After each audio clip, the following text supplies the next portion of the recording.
La maison préfabriquée n'a pas toujours eu bonne réputation.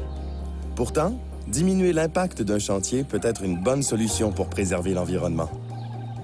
La maison Énergéco offre une réponse écologique à ceux qui cherchent à combiner préfabriqué et modernité.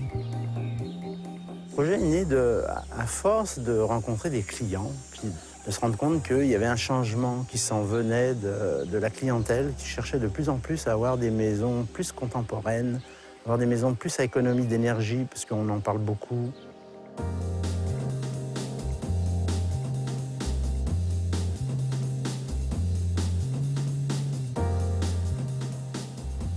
Le concept, au départ, c'est surtout d'arriver à faire des modules fabriqués en usine pour qu'on puisse les transporter finis un peu partout où il y a de la demande, et notamment dans les endroits surtout où il n'y a pas de main-d'œuvre pour faire de la construction.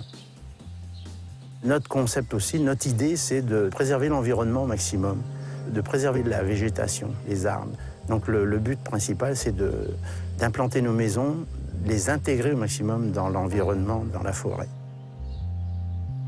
Il y a des modules de toutes les dimensions. On peut faire tout ce qu'on veut parce que c'est fait sur mesure. C'est des maisons sur mesure. Ça ne sera jamais des maisons en série parce qu'on est dans une qualité de finition.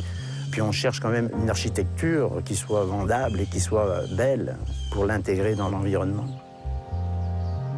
C'est très cubique parce que ce qu'on veut, c'est quelque chose de simple. Une maison, ça n'a pas besoin d'être très compliqué. Faire très compliqué dans une maison contemporaine, on irait plus ressembler, on voudrait copier un peu sur la maison traditionnelle, c'est pas ça qu'on veut.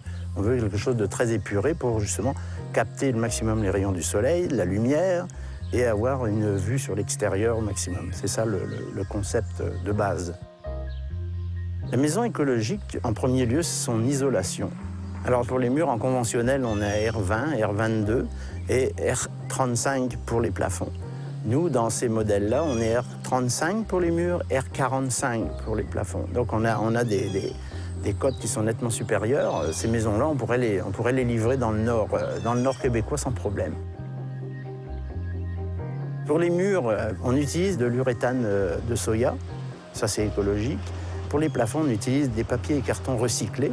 Donc ça aussi, on est écologique. Et aussi, on est dans des produits qui n'ont pas d'émanation, puisqu'on s'est rendu compte qu'on avait des émanations dans certains produits. Et on utilise des cols qui n'ont pas d'émanation. On utilise des bois qui viennent exclusivement de forêts, qui sont gérés. Le développement durable aussi, c'est de prendre les matériaux le plus près possible, d'éviter les grands transports. On ne va pas aller acheter des bois dans l'Ouest canadien. Les toitures sont faites aussi pour récupérer les eaux pluviales. Sur un toit plat, c'est très facile, ça récupère des grandes quantités d'eau. On alimente tous les robinets extérieurs de la maison avec cette eau-là. C'est des coûts égaux aux conventionnels comparables. C'est-à-dire, si on cherche une maison conventionnelle avec le même type de matériaux, le même type d'isolation, on est comparable. On n'est pas plus cher dans une maison contemporaine qu'une maison traditionnelle. Le style contemporain, j'y crois vraiment, parce qu'en même temps, c'est lié à l'économie d'énergie. Et tout ce que le monde veut aussi aujourd'hui, ils veulent de plus en plus des maisons à air ouverte. Ils veulent des maisons où on vit dedans, dehors. Ils veulent vraiment être ouverts sur l'extérieur. Même l'hiver, on vit à l'extérieur dans une maison comme ça, parce que tout est ouvert sur l'environnement. Voici comment se distingue cette maison modulaire et écologique.